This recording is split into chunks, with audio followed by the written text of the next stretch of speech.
belum terlalu menguasai, tapi di sini kita sama-sama belajar. Kita fokus, kita hadirkan rasa ingin tahu, syukur, dan ulas asik kita. Agenda kita pada siang hari ini yaitu pembukaan, kemudian kompetensi lulusan, capaian umum, dan capaian khusus yang akan kita capai siang hari ini itu apa, kemudian pemahaman inti, eksplorasi konsep, dan yang terakhir adalah refleksi. Untuk itu mari kita langsung saja ke pembukaan. Monggo Bu Ona, kita pimpin dengan berdoa.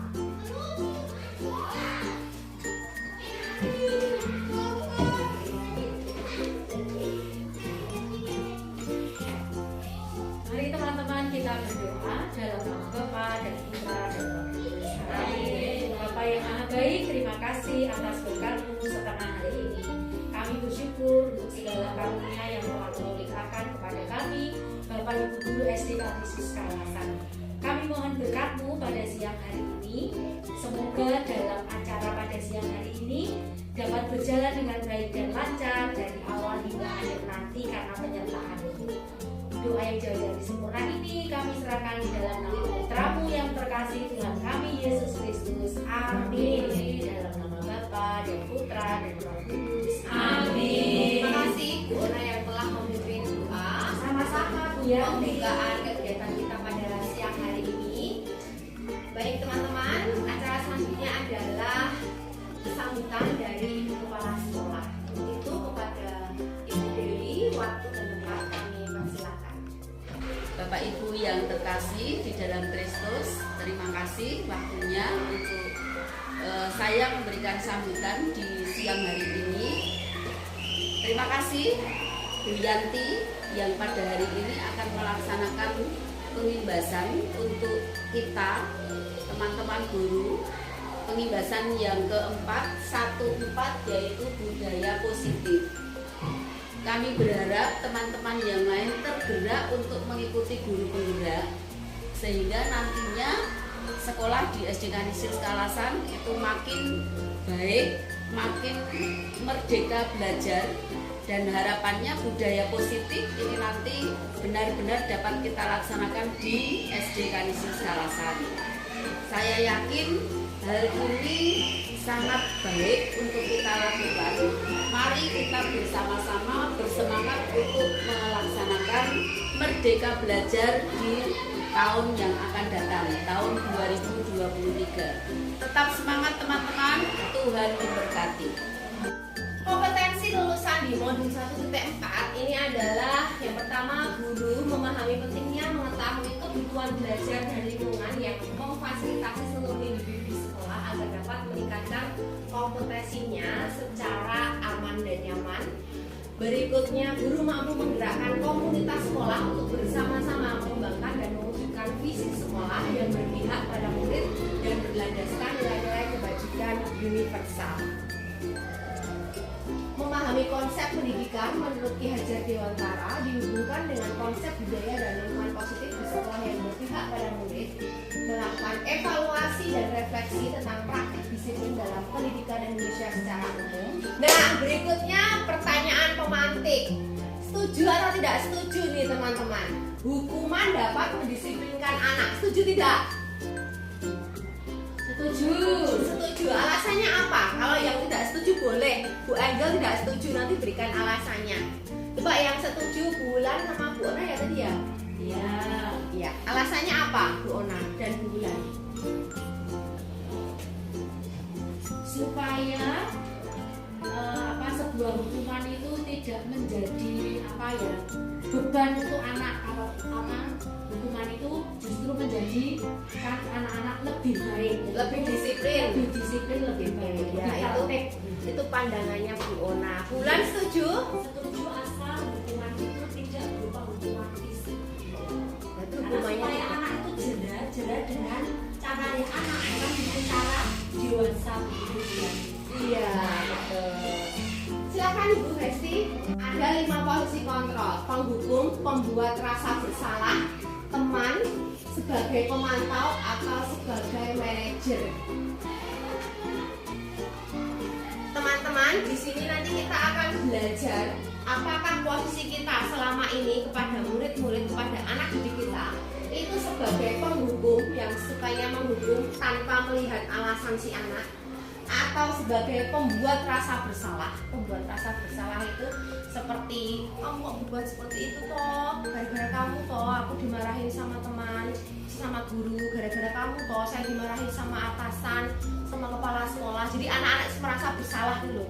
Oh, gara-gara aku terlambat ya Bu Vera dimarahi oleh kepala sekolah misalnya. Jadi kita harus sebagai guru membuat anak pembuat rasa bersalah. Sebagai teman seperti tidak ada jarak. Sebagai pemantau, misalnya Bu Hati sebagai pemantau, Darren, kok bisa kamu terlambat?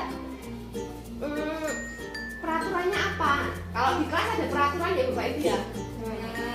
Bukan peraturan itu ya, bisa ganti komitmen. Bisa diganti lagi keyakinan kelas. Bedanya apa komitmen sama keyakinan? Ada yang tahu tidak? Baik teman-teman, di sini ada beberapa tindakan guru. Nanti saya minta teman-teman menyebutkan apakah termasuk hukuman atau konsekuensi. Yang pertama, mencatat 100 kali di dalam buku kalimat saya tidak akan terlambat lagi karena anak itu terlambat ke sekolah. Nah, ini masuk hukuman atau konsekuensi.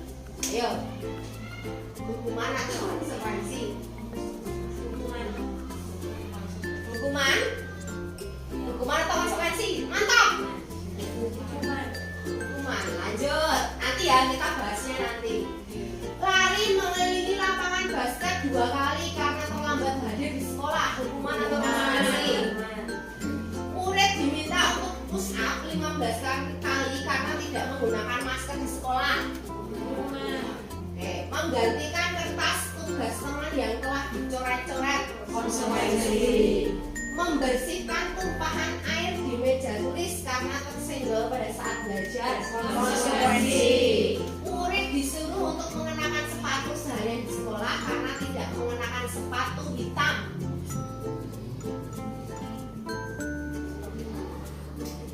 Gimana? Hukuman atau konsekuensi? Murid disuruh untuk mengenakan sepatu seharian di sekolah. Maksudnya tidak ini, murid disuruh untuk tidak mengenakan sepatu di cekeran karena dia nggak pakai sepatu hitam. Nah, itu hukuman atau konsekuensi? Hukuman. Lari mengelilingi lapangan basket 2 kali karena terlambat 10 menit untuk pelajaran PJOK. Hukuman atau konsekuensi? Hukuman. Nah, ini jawabannya teman-teman.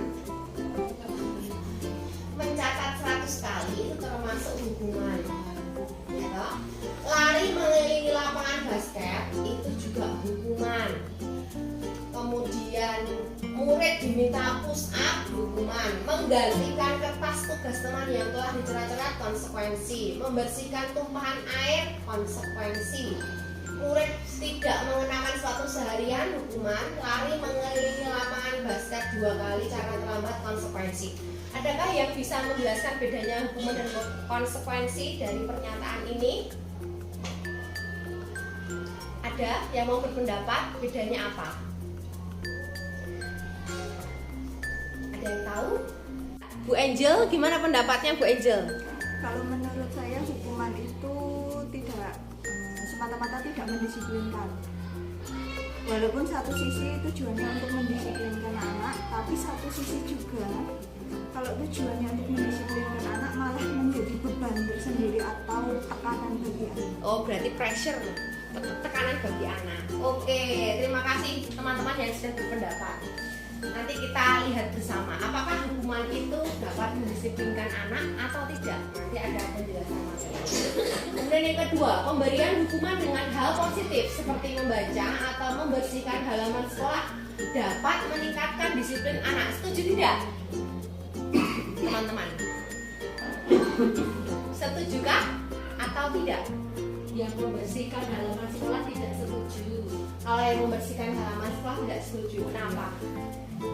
Ya, kan itu bukan tugas anak untuk membersihkan halaman. Sekalipun tidak di rumah, tapi itu tidak pas untuk anak.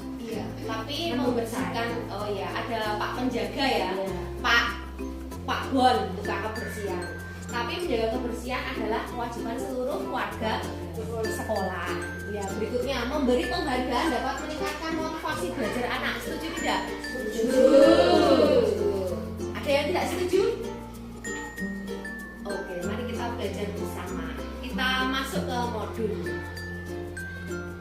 Bedanya hukuman dan konsekuensi itu adalah kalau hukuman itu tidak ada hubungannya sama kesalahan yang dibuat oleh anak. Tapi kalau konsekuensi ada hubungannya dengan kesalahan anak. Misalnya ini ya, menggantikan kertas tugas teman yang telah dicoret-coret. Kan dia udah nyoret-nyoret nih. Ya konsekuensinya dia harus mengganti tugas temannya, bukunya gitu.